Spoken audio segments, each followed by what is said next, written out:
오늘 읽은 말씀은 열두 제자를 부르는 그런 모습을 볼 수가 있습니다.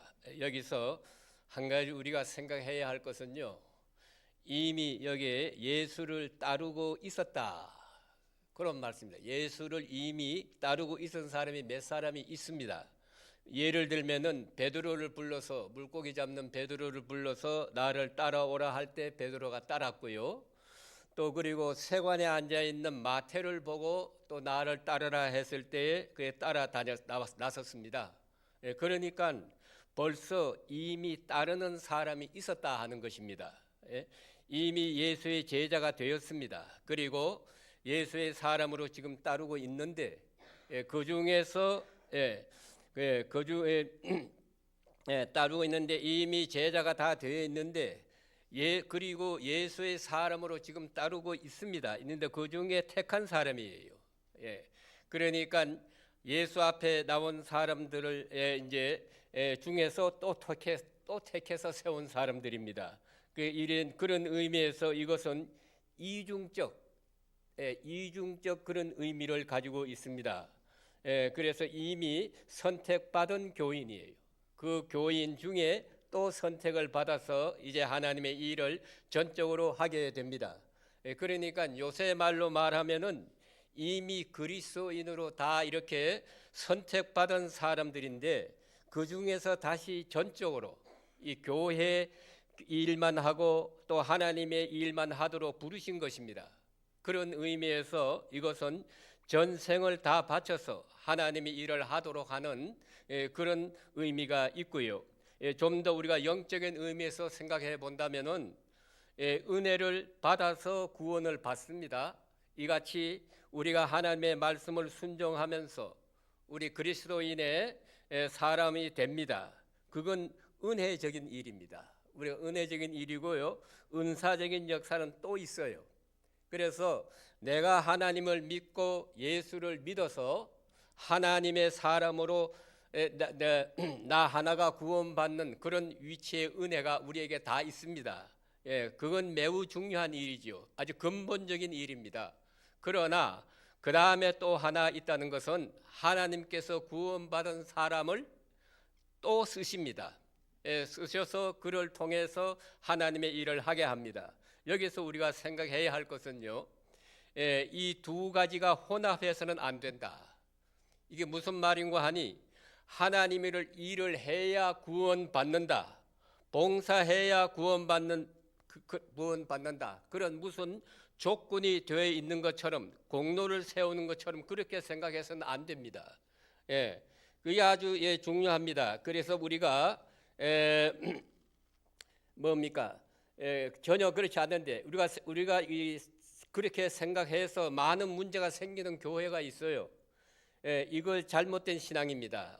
오늘 이 성경이 주시는 말씀대로 먼저 우리가 구원을 받습니다. 받고 다 구원을 받아요. 구원받는 것과 하나님 일하는 건 별개입니다. 별개. 그러니까 동시에 구원받은 사람 중에서 특별히 선택해서 일하게 하십니다. 그것이 바로 은사라고 그래요. 은사올시다. 그러나 일하는 그 공로를 구원받는 것은 아니다, 이 말이에요. 엄격히 말하면은 구원과 관계가 전혀 없습니다. 어쩌면은 이 선택 속에 있는 사람 가운데서도요, 구원받지 못할 사람도 있을 수가 있어요. 이 가룟 유다입니다. 그러니까 하나님의 역사에 고용돼서 쓰여졌어요. 가룟 유다가 하나님 그 제자로 뽑혀서 쓰여졌어요. 쓰여지니까 그는 수고를 많이 하고 그를 통해서 예수 믿는 사람도 많이 생긴 것입니다. 그래도 본인은 구원받지 못했어요. 그런 경우가 있다, 그 말입니다. 그러니까 그 점을 우리가 깊이 생각해야 됩니다. 그런 거로 사역과 구원의 문제, 이 은혜와 은사의 문제를 잘 구별해서 우리가 생각할 줄 알아야 됩니다. 그런데 오늘 본문에 보니까 많은 사람들 중에 주를 따르는 사람이 많아요. 그러나 이 시간에는요, 12 제자만 불러서 제자로 임명하는 그런 시간입니다. 그러니까 오늘 여기 보니까 12 사람을 부르게 되는데, 이건 매우 중요한 의미가 있습니다. 예수께서 지금 하시는 역사가 있습니다. 모든 사람에게 복음을 전하고 있고 또 그리고 병을 고치고 있고 특별히 귀한 역사를 이루고 있는데 예수님이 당대에서 멈춰지기를 바라고 있지 않아요. 그러니까 이것이 영원히 계속되기를 바랍니다. 그래서 제자를 삼으시는 것입니다. 한 사람이 세상에 났다 가잖아요. 그러나 이것은 다른 사람을 통해서 이어져야 되는 것입니다. 오래오래 이어져야 되는 것이다. 그래서 이게 확산되기를 바라고 있는 것입니다. 이건 매우 아주 귀중한 의미가 있습니다. 여러분 무슨 일을 우리가 할 때 이 일이 여기서 우리가 멈춰지지 않고 계속되기를 바랍니다. 그렇게 바란다면은 거기에는 제자가 있어야 돼요. 그렇지 않으면 그 일은 당대에 끝나고 맙니다. 또 이것은 너무 귀한 진리이기 때문에 내 혼자 알고서는 안 되고요. 또 몇 사람만 들어도 안 됩니다. 모든 사람이 다 들어야 하고 모든 사람이 다 받아야 할 것입니다. 그렇게 생각한다면은 제자가 있어야 할 것입니다. 이건 아주 중요한 일입니다. 그리고 예수께서 이것을 위해서 책을 쓰지 않았어요. 이 성경책을 쓰지 않았어요. 예수님은. 그런데 이 귀한 진리를 글로다 남기지 않고 제자들의 마음속에다 새겨 주었어요.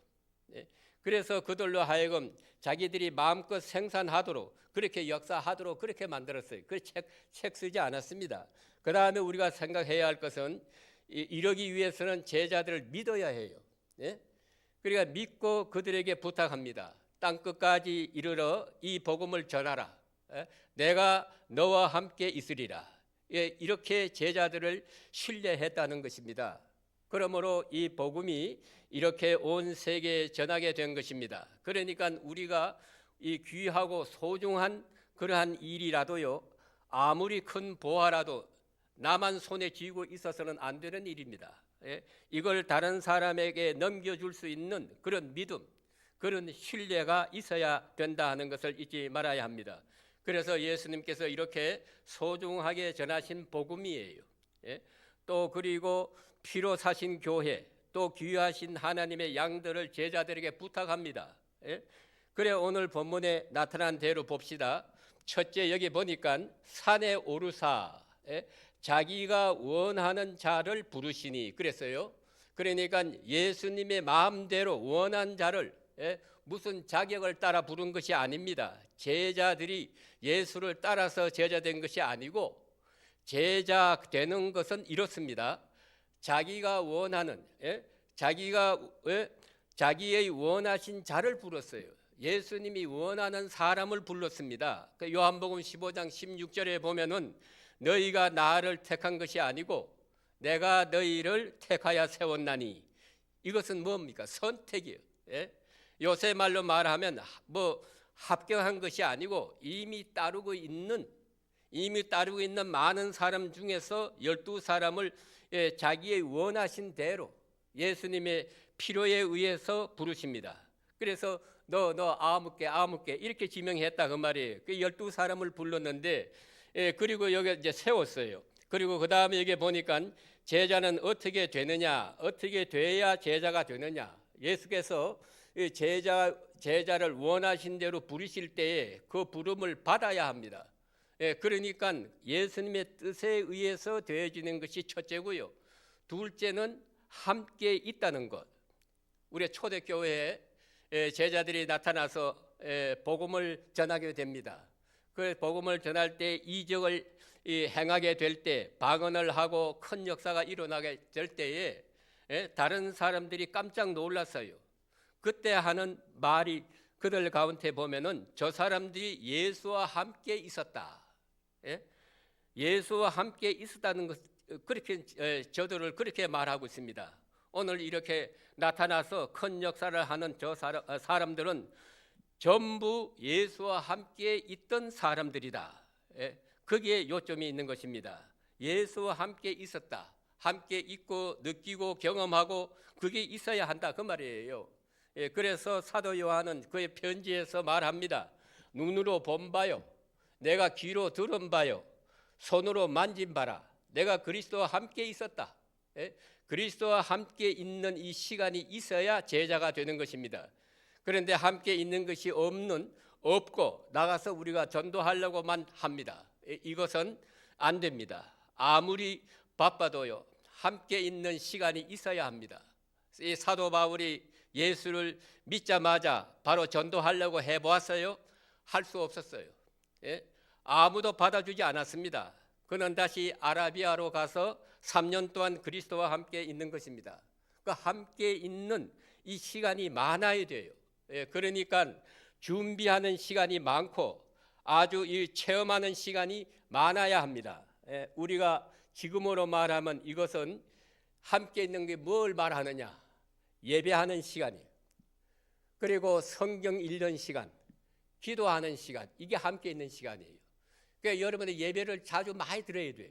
예배 드려야 되고 또 그리고 성경을 또 읽어야 되고 또 기도해야 됩니다. 이것이 함께 있는 시간이에요.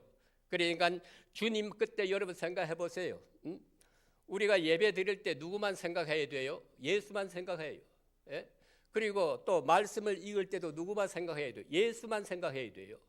기도할 때도 예수만 생각해야 됩니다. 그러니까 하나님과 나의 관계가 우선 바로 돼야 돼요. 그래서 꼭 그 시간이 먼저 있어야 한다는 것입니다. 이것이 제자 되는 제1 조건이에요.